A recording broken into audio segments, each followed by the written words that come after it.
Hey YouTube, just do a quick video on a new purchase. It's been a long time actually since I've had something like this in my collection. I'll tell you why, but it's a new toy, Smith & Wesson, nice blue box, and it's a pretty popular firearm. And here it is, Smith & Wesson 1911. In stainless steel. Let's try to get a close-up of it. I know a lot of people have these. There's been a lot of reviews, but this one's kind of special because it's mine. Really nice firearm. Give you some close-ups. It's got low-profile Novak sights on it. It's got a lot of nice features. It's got a extended beaver tail grip. Safety's not ambidextrous. By the way, there's no magazine in this, and it's already been safety checked, so everybody can rest easy. What do I like about this gun? I like the price. I like the performance, and in the state I live in, it's really hard to get 1911s. They're deemed unsafe by the Massachusetts Attorney General's office. Can you believe that? They're unsafe. This is an unsafe gun. Okay. Like that, you know. Whatever. I tell you, living in Massachusetts is really too much. We live in basically a state where, in the worst economic recession in how long, our governor, the king of the moonbats, raised state sales tax. He raised state sales tax by 25%. Okay? Nice. Now guess where everybody goes to make big ticket item purchases? Tax-free New Hampshire, folks. Way to go, Governor Deval Patrick. You suck. Idiot. Yeah, Moonbat. He also passed universal health care coverage in Massachusetts, and it's bankrupt in the fucking state right now because he did it to buy votes from all the fucking losers that don't want to work and go get health care, and they don't have a way to pay for it. And actually, today's Boston Globe, emergency room admissions are up. Your plan didn't work. Knock it off. Don't tread on me, Deval. Go to Cambridge, drive your Prius around, and fuck off. But stay out of my life. Anyway, back to the gun. Comes with your normal stuff. This is a state of Massachusetts doozy. Should send this to Pete from the Armory channel. I think he has a pretty good collection of these. It has a breakdown tool because it's got a stainless steel guide rod. And the sharp edge, it's really a bitch to take down. It's wicked tight, actually. The gun's very tight, which is part of its accuracy. I did take it apart, cleaned it again, oiled it. It comes with two 8-round magazines. These are really good. These are ACMag magazines. Really high quality magazines. Very nice. Very pleased with that. Chamber indicator, blah blah blah. Instructions. You need to read these. Maybe you should get a different hobby.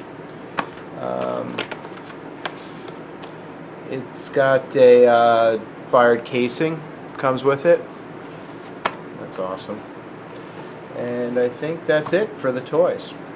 I really like this gun. It's been a while since I've owned a 1911. I had a 1911, and it was a cheap shit 1911. It was a Norinco. For what it's worth, it was actually the first firearm I owned. It was given to me as a present from one of my brothers, and the thing actually would drive you nuts. It's constantly stovepiping. It was really unreliable. I didn't really send it out to get work done on it, but it was just a recurring dilemma. and eventually, just from shooting it, it developed a crack in the slide. So that was it. Bye bye, Mr. Norinko. This gun, it's got the stats are online. There's, you can. This is a full-size 1911. It's about 40 ounces, the whole bit. Again, there's some features on it that make this a really interesting gun. Skeletonized trigger. You can adjust the trigger. There's a hole here for length of travel. It does not have. It's got a bobbed grip. Bobbed hammer, and you can easily upgrade the sights because they're dovetailed. They're actually dovetailed in on the front and back. Very, very accurate. I'll do a video on that. It does have an external extractor on it. This is to me, it doesn't really matter. I know I tend to like the internal extractors better in terms of how they look. I think for function and reliability, there's some arguments that the external is a little bit better. I think John Browning actually originally designed his 1911 with an external extractor, but the Army wanted an internal extractor. I don't really see a big difference except for being able to take it out easily. To take this one out, you have to remove that pin. It's got a loaded chamber indicator. This is part of the genius of Massachusetts government and other state governments that are working to make us safe every day. I know I rest easy whenever a politician gets on the air and tells me how they're concerned about my public safety.